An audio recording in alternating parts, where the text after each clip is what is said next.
welcome to The Explainer. All right, today we're going to dive into the three documents that basically created the United States. They're like the original blueprints for a nation, built on some truly revolutionary ideas. So, I want you to picture this. It's basically the most epic breakup letter in all of history. And it wasn't just a list of complaints, not at all.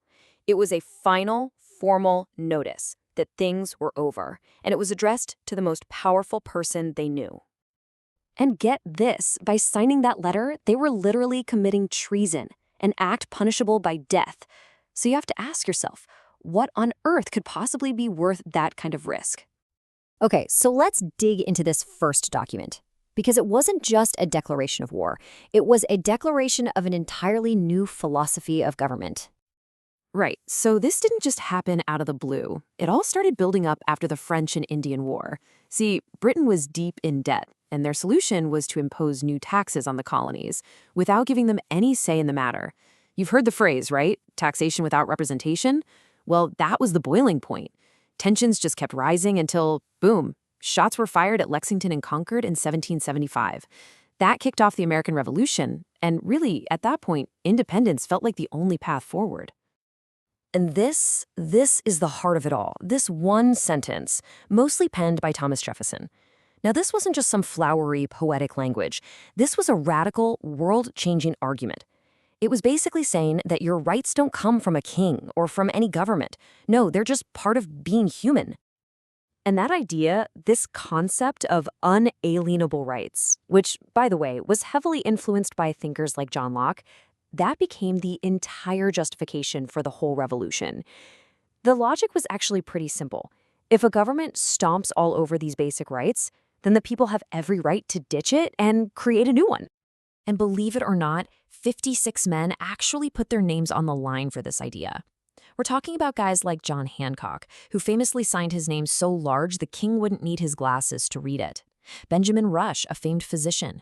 You had Charles Carroll, one of the wealthiest men in America, putting his own money on the line to help pay for the war.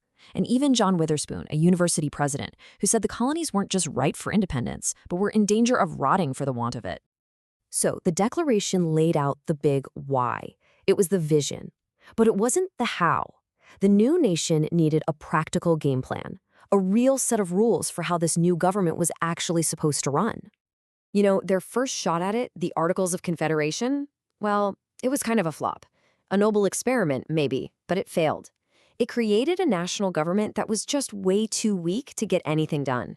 So in 1787, the leaders all met up in Philadelphia, and they didn't just revise the Articles. They threw the whole thing out and started from scratch. And that's how we got the U.S. Constitution. The main puzzle here was, how do you create a government that's strong enough to work, but not so strong that it becomes a monster like the king they just overthrew? Their solution was honestly pretty genius, a system with three key safeguards. First, separation of powers. They split the government into three branches: legislative, executive, and judicial, so no single group could hold all the cards.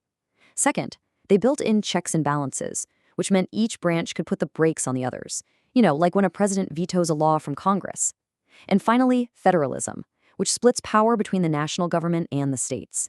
It's just another layer of defense against too much power in one place. But look, even with all those clever safeguards, a lot of people were still really nervous. I mean, they had just fought a war to get rid of a powerful central government. They wanted a written promise, a crystal clear list of things this new government was absolutely forbidden from doing to its citizens. And what they got was the Bill of Rights. Pretty much as soon as the first Congress got together, they hammered out a list of 10 amendments to the Constitution. They were officially added in 1791, and their whole job was to protect our individual liberties. And just think about the very first amendment. It's amazing, really. It's not just one right. It's this powerhouse package of 5 essential freedoms, all bundled together: freedom of religion, speech, the press, peaceful assembly, and the right to petition the government. And the Bill of Rights is just full of these tricky balancing acts. Take the Fifth Amendment, for example. It includes the power of eminent domain, which allows the government to take private property for public use, like building a highway. But, and this is a huge but, it adds a crucial check. The government has to pay just compensation. But that, of course, raises a huge question that we are still fiercely arguing about today. What exactly counts as public use? Does it have to be a school or a road? Or can it be something else? This is a perfect example of how these documents aren't just dusty old relics. They are living, breathing texts. In 2005, a huge case went to the Supreme Court, Kelo v. New London, and the court ruled that a city could take private homes and give the land to a private developer, arguing that the new development created a public benefit. While it was legal, the decision caused a massive public backlash. It just proves we are still fighting over the exact meaning of words written over 2 centuries ago. So this new political blueprint was in place. How did it actually shape the society, the culture? Well, let's take a look at the unique American identity it helped create, an identity that frankly blew the minds of visitors from Europe. So back in the 1830s, this young, short French aristocrat named Alexis de Tocqueville comes over to study America's prisons, but he ended up studying America itself. And he was absolutely stunned by what he found, a society that didn't have the rigid, hereditary social classes that defined Europe. In his incredible book, Democracy in America, he pinpointed 5 values he saw as crucial to the nation's character. And when you look at them, you can totally see the DNA of the founding documents in each one. Egalitarianism, a society of equals, born from a revolution against aristocracy. Populism, the participation of common people in a government they designed. A deep devotion to liberty, explicitly protected by the Bill of Rights. Individualism, where people could rise on their own merit. And laissez-faire, a hands-off government that allowed people to rely on themselves. So what's the big takeaway here? I think it's that the American project, as defined by these documents, was never seen as a finished product. Even the founders themselves knew this was just a starting point. You can really feel that in the nation's original motto, E pluribus unum, out of many, one.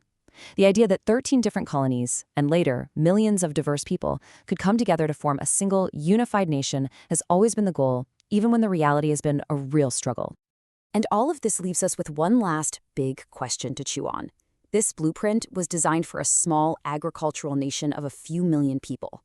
250 years of immense change later, are the ideas of equality, liberty, and self-government laid out in these documents still the foundation of America? Or are they just historical artifacts? That's something to think about.